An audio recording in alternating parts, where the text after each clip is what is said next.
Oyaore nyakora moga juang kendo machiegni e nonro mar oboke kawuono chieng' tich ariyo tarik 18 dwe no mar abich higa mar 2021 marwaki e chenroni en an Chris Owino. An kod oboke adek The Standard kaachiel kod Daily Nation nyaka kod The Star. Oboke mokwongo wan kod oboke mar Daily Nation. Thor mar wach e nyim oboke mar Daily Nation en ni court throws power plan into a spin. Court throws power plan into a spin. Eni doho mar High Court kata bura mane ong'ad kod doho mar High Court mar chungo chenro mar timo lokruok ne bill mar BBI iwacho ni oketho chenro mag riwruok mar siasa mar One Kenya Alliance kaachiel kod chenro mag Uhuru Kenyatta mar neno ni ng'ano madhi kawo kare kaka ker e kinde ma odhi e yueyo mar tich to odhi e retire kochopo higa manyien. Iwacho ni okang' mane doho mamalo mano High Court okawo mar chungo chenro mar timo lokruok ne bill mar BBI kata timo lokruok ne pen chike mapacho ka ikokalo e bill mar BBI.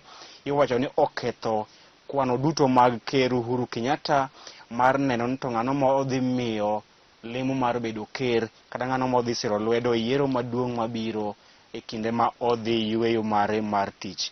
Nikech sana iwacho ni riwruok mar One Kenya Alliance makelo kanyakla Musalia Mudavadi mar NC, Moses Wetangula mar Ford Kenya, Kalonzo Musyoka mar Wiper kaachiel kod Gideon Moi mar KANU ne gin kod kwano ni ka BBI okalo kore ka gidhi tugo lemo mar Prime Minister, Deputy Prime Ministers, kore ka ginyalo pogre lemo makamano. Lakini poni BBI okodhi okete tim, mano nyiso lemo dhi bedo na lemo mar ker kod Deputy President mano jalup ker kende. Ma oseketho kwano mar One Kenya Alliance nikech onge lemo mar Prime Minister kod Deputy Prime Ministers.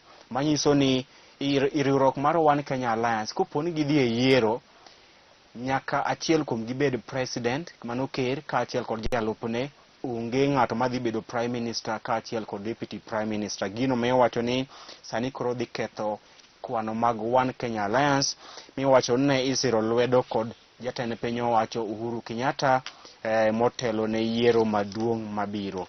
Mano e thor mar wach e nyim oboke mar Daily Nation. Ito oboke mar ariyo lose wi midhiero mokwako chenro mar pogo huduma namba.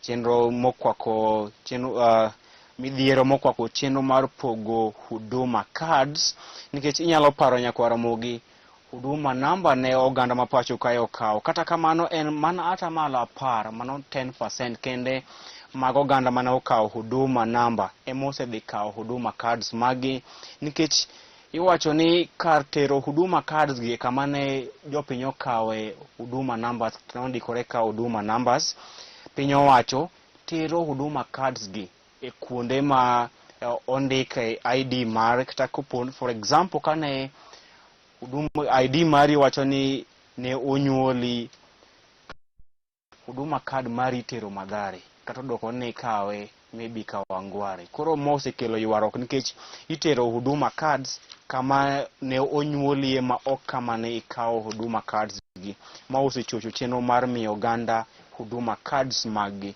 Itoboke mar ang'wen en ni okang' mane doho mamalo mano High Court okawo mar chungo chenro mar timo lokruok ne pend chike mapacho ka ikokalo e bill mar BBI oketho kwano mag ker Uhuru Kenyatta mar neno ni to ng'ano ma odhi siro lwedo e yiero maduong' mabiro. Nikech ang'o?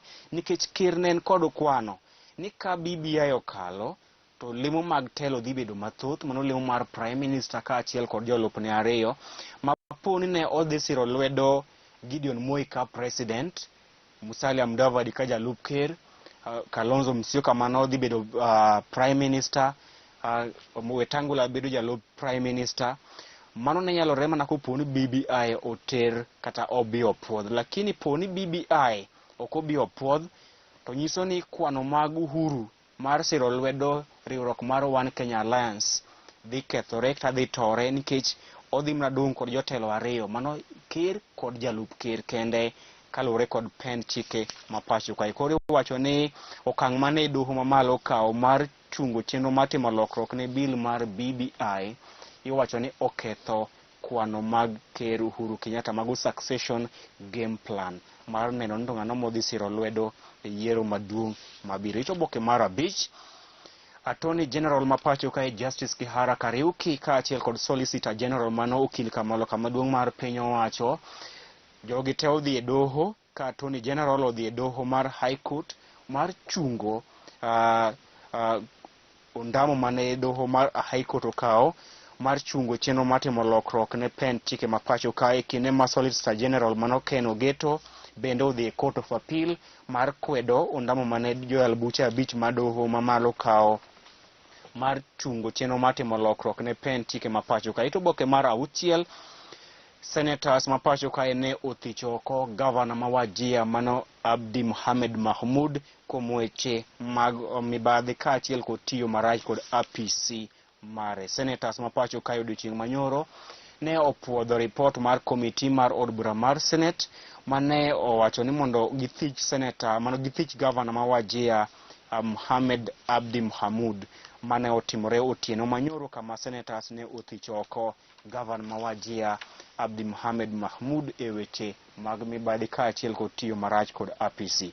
Ito oboke mar 8, lose wi jotelo ma wakeini mawuok e gwenge makadho wadh Nam Chumbi ma olap dhogi ndong' ne bedo governors e gwenge makadho wadh Nam Chumbi. Magi jotelo ma wakeini ma kindegi gin jood bura, kata kamano olap dhogi ndong' ne bedo governors e gwenge makadho wadh Nam Chumbi e yiero maduong' mabiro. Aisha Juma mano jaod bura ma Malindi olap dhoge ndong' ne bedo governor ma Kilifi kendo kawo kar Jefferson Amason Kingi. Mano jaod bura mokwongo Aisha Juma motenore kod jalup ker William Ruto gombo bedo governor ma Kilifi e yiero maduong' mabiro, ka jalup governor ma Kilifi ma Kwale mano Fatuma Achani gombo bedo governor ma Kwale e kinde ma Mishi Mboko mano mama Pwani Mishi Mboko gombo bedo governor ma Mombasa e yiero maduong' mabiro. Mago moko kuom jotelo ma wakeini ma ok e gwenge makadho wadh Nam Chumbi mag chano laro kodi. Fatuma Chani dwa bedo governor ma Kwale e kinde ma Mishi Mboko to dwaro dhi bedo governor ma Mombasa e yiero maduong' mabiro. Ito oboke mar 9, lose wi chenro mar piny owacho e kedo kod jopuonj mabandia kata ghost teachers e register mare.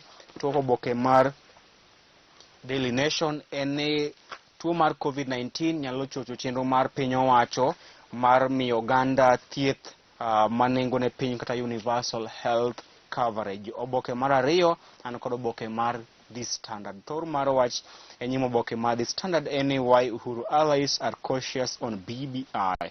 Why Uhuru allies are cautious on BBI. Gimomiyo jotelo motenore kod jalup kod ker Uhuru Kenyatta gino ma omiyo osiepe jatend piny owacho Uhuru Kenyatta sani koro chunygi goyo kibi kalore kod ondamo mane doho mamalo kawo mar chungo chenro moro amora matimo lokruok ne bill mar BBI. Kendo iwacho ni moko kuom jotelo motenore kod jatend piny owacho Uhuru Kenyatta sani koro ochako dok e drawing board mar neno ni to poni BBI ok okalo, gidhi bet e riwruok mar siasa komachal nade. Moko chako dok e plan mar kagi nyalo tiyo kod jalup ker William Ruto, nyalo tiyo kod ogai mar ODM Raila Odinga kaachiel kod tiyo kod Musalia Mudavadi e yiero maduong' mabiro. Koro wacho ni osiepe jatend piny owacho Uhuru Kenyatta sani koro chunygi goyo kibi kalore kod ondamo mane doho mamalo kawo mar chungo chenro matimo lokruok ne bill mar BBI. Ito oboke mar 3, riwruok mar jogo ma ywayo njaga kata obwar wacho ni gidwaro ni mondo piny owacho oyienegi mar chako ywayo obwa mano njaga e kuonde ma oganda ochokore mano public places. Magi riwruok mar The Rastafarian sani koro gidwaro ni piny owacho omigi thuolo mar chako tiyo kod njaga kata ywayo njaga mano obwar, jomoko luonge ni obwar e public places. Ito oboke mar 4 loso ewi nonro kata maling'ling ma migawo mar thieth wacho ni seche moko midhusi mar COVID-19 nyalo muoche tielo mar 2 kata okang' mar 4 atimo mos. Migawo mar thieth wacho ni tuo mar COVID-19 nyalo muoch kendo e okang' mar 4 kochopo dwe mar 6, kendo mana jogo man kod strong immunity, jo man kod del motegno ema nyalo konyore. Koro koponi in kod weak immunity, odhi bedo matek. Kit oboke mar 6, ogaye mar ODM Raila Odinga, jalup ker William Ruto kaachiel kod jatend migawo mar arita kwe Laktar Fred Matiang'i odiochieng' ma kawuono dhi chwero luya e yiero matin kata yiero madundo ma Bonchari mabiro nikech Fred Matiang'i mano jatend migawo mar arita kwe siro lwedo jachung' mar Jubilee yiero madundo ma Bonchari. Ogaye mar ODM siro jachung' mar ODM, kar William Ruto be siro jachung' mar UDA e yiero madundo ma Bonchari madhi timore odiochieng' ma kawuono, kendo osechakore kawa awinjo director mar ang'isa ni yiero matin ma Bonchari osechakore kendo piem mapek dhi bede kind jachung' mar ODM mano Oimek, jachung' mar UDA mano Teresa Uro kaachiel kod jachung' mar Jubilee Opore Zebedeo. Wabiro mi duoko mar yiero madundo ma Bonchari matimore odiochieng' ma kawuono kaka gimole mesa mar weche tuke. Weche manyien ng'ena azoya weche tuke. Ito oboke mar 7, osiepe jatend piny owacho Uhuru Kenyatta sani koro chunygi goyo kibi kalore kod okang' mane doho okawo machungo chenro mar timo lokruok kokalo e bill mar BBI. Ito oboke mar 12, senators ne othicho oko gavana ma Wajir Abdi Mohamed Mahmud. Oboke mogik